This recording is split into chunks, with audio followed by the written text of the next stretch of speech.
Mes frères, question naïve, savez-vous comment s'appelle le premier homme créé par Dieu? Facile. Vous avez dit?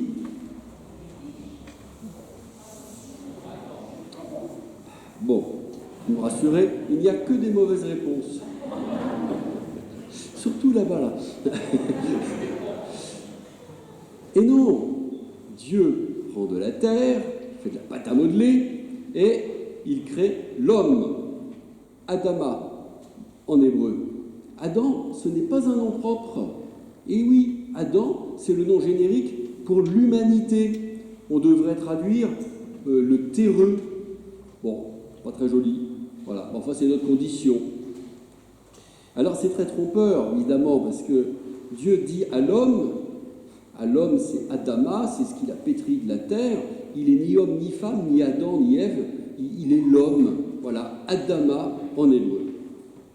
Alors heureusement, pour nous aider un petit peu, je reconnais que c'est pas très simple, la nouvelle traduction liturgique s'est dit, ils vont rien comprendre, ce qui n'est pas totalement faux, parce que même avec l'aide qu'ils apportent, ça suffit pas, mais on va quand même vous mettre les mots hébraïques correspondants pour hommes et femmes. Alors on les a, l'homme se réveille, Dieu lui a pris sa côte, alors la côte, c'est sûr que ça lui fait un effet bœuf, la côte, là, mais c'est la côte, c'est le côté, il y a de l'os, il y a de la chair, il y a tout ce que vous voulez. Bon, bref, toujours est-il que c'est une partie de l'homme, et avec ça, eh bien, Dieu fait des merveilles, voilà, et l'homme est ébahi par ce qu'il voit. Voici l'os de mes os, la chair de ma chair, on l'appellera femme, Isha, parce qu'elle a été tirée de l'homme, Ish. Et les mots Ish et Isha, donc Isha, ça n'est jamais que la racine, la terminaison féminine ajoutée à Ish, voilà, les mots homme et femme apparaissent là seulement. Jusque-là, on parlait de Adama, l'homme en général. Voilà.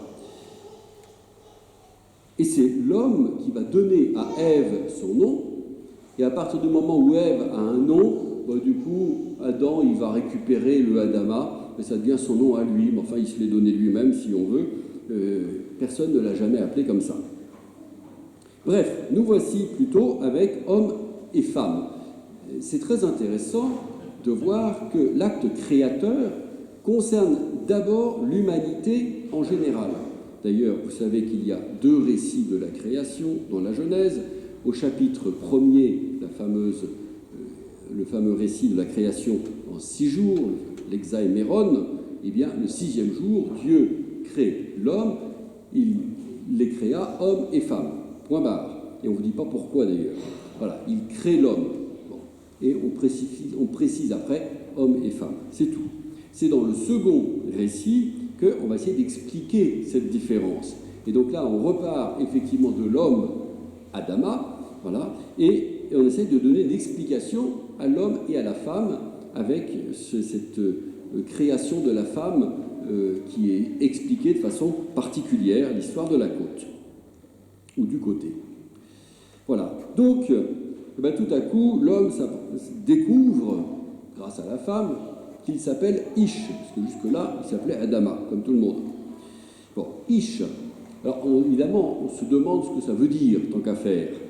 Alors, Ish, on ne connaît pas très bien en hébreu, mais par contre, on connaît Esh. Pas une différence monumentale. Et Esh, c'est l'idée du feu. C'est la couleur rouge aussi. Le rouge, c'est le sang. Le sang, c'est notre vie. Vous savez, la règle cachère, c'est on ne mange pas le sang de l'animal, parce que le sang, c'est la vie, et la vie, c'est un don de Dieu. Donc, on ne va pas manger le don de Dieu fait à l'autre.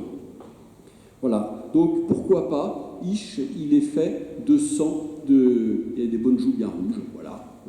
Il doit bien bouffer au paradis, ça doit être ça. Alors bon, l'homme, c'est Ish, et puis la femme devient du coup cette terminaison féminine Isha. Alors plus tard, eh bien, Adam l'appellera Ève, la mère des vivants, mais ça devient un autre sujet. Finalement, ce deuxième récit de la création n'a qu'un but. Il est donné dans la conclusion. À cause de cela, l'homme quittera son père et sa mère, il s'attachera à sa femme, et tous deux ne feront plus qu'un. Alors, je ne peux pas dire que tout ce qui précède est une sorte de fable pour essayer d'expliquer cet ultime verset. Enfin, il n'empêche, on voit bien qu'on est parti d'une phrase qu'il faut expliquer. L'homme quitte son père et sa mère, il s'attache à sa femme et tous deux ne feront plus qu'un. Il faut bien arriver à trouver une explication. Ce qui est donné dans le récit précédent. Alors, ne me faites pas dire ce que je n'ai pas dit. Il y a effectivement dans le monde religieux contemporain de ce texte beaucoup de récits mythologiques. C'est-à-dire, eh bien, on a une pratique rituelle, on fait des sacrifices, et pour leur donner un petit peu de poids et un petit peu de profondeur, on va inventer de toutes pièces un récit qui va donner une dimension divine à tout ce qui se passe en bas. Voilà. Alors ça nous fait des dieux qui se disputent, qui se battent, qui font des enfants, qui viennent sur Terre, qui repartent. Voilà. Bon, c'est toute la mythologie, mais enfin, c'est quand même tout le monde ancien de cette époque-là. Ici, ce n'est pas cela. Ici, on est vraiment dans la révélation, c'est-à-dire que le texte qui est donné, qui est un peu général, Adama, c'est d'abord l'homme en général, mais nous aide à comprendre le projet de Dieu. Alors c'est quand même intéressant de savoir d'où on vient, ça permettra de savoir ce qu'il faut qu'on fasse après. Voilà, donc il s'agit d'expliquer, l'homme quittera son père et sa mère, il s'attachera à sa femme, et tous deux ne feront plus qu'un. Quelle idée! Les mauvaises langues à propos du mariage disent ah ben les époux ne feront plus qu'un, lequel? Je vous laisse réfléchir. Voilà. En tout cas, Jésus reprend ce texte mot pour mot et il oppose à la question des pharisiens le texte de la Genèse. C'est quand même merveilleux de voir comment on peut scruter la parole de Dieu, parce que je ne mets pas en cause le fait que les pharisiens connaissaient le texte par cœur. Qui plus est, c'est un texte du Pentateuque, donc forcément ils le connaissaient encore mieux que tous les autres.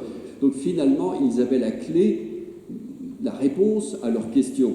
Et pourtant, ils posent la question d'un point de vue très légal. Voilà, on a le droit. Alors, ils devaient se douter que ça ne faisait pas plaisir à Jésus. Peut-être savait-il les histoires entre Joseph et Marie, mais je ne pense pas. Bon, toujours est-il que Jésus va répondre en reprenant cette idée. Ils ne sont plus deux, mais il ajoute une seule chair. Il ne dit pas qu'un, mais une seule chair.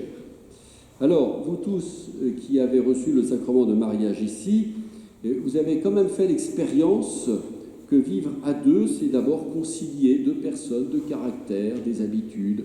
Voilà. Et le fait de faire une seule chair n'est pas immédiatement et spontanément évident. Voilà. Et à la limite, d'ailleurs, quand on se dit on ne fait plus qu'une seule chair, c'est-à-dire qu'on a phagocyté l'autre et qu'on a pris la place. Donc c'est pas bon non plus. Alors, que veut dire Jésus? Est-ce que ça a un sens? Je suis désolé, mais chaque fois que je célèbre un mariage, c'est quand même, cela fait partie des vœux que j'adresse aux mariés, de ne faire plus qu'un, de ne former qu'une seule chair. Alors, si c'est mission impossible, c'est quand même pas un souhait tout à fait excellent. Alors, reprenons un peu les choses. Faire qu'une seule chair, cela signifie faire une marche arrière.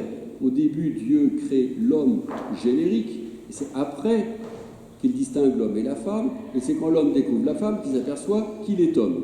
Bon, voilà. Donc, finalement, faire une seule chair, c'est revenir au projet initial de Dieu. Enfin, je ne veux pas dire que la suite n'était pas dans le projet de Dieu, mais de revenir à la racine au moins de ce projet. Voilà.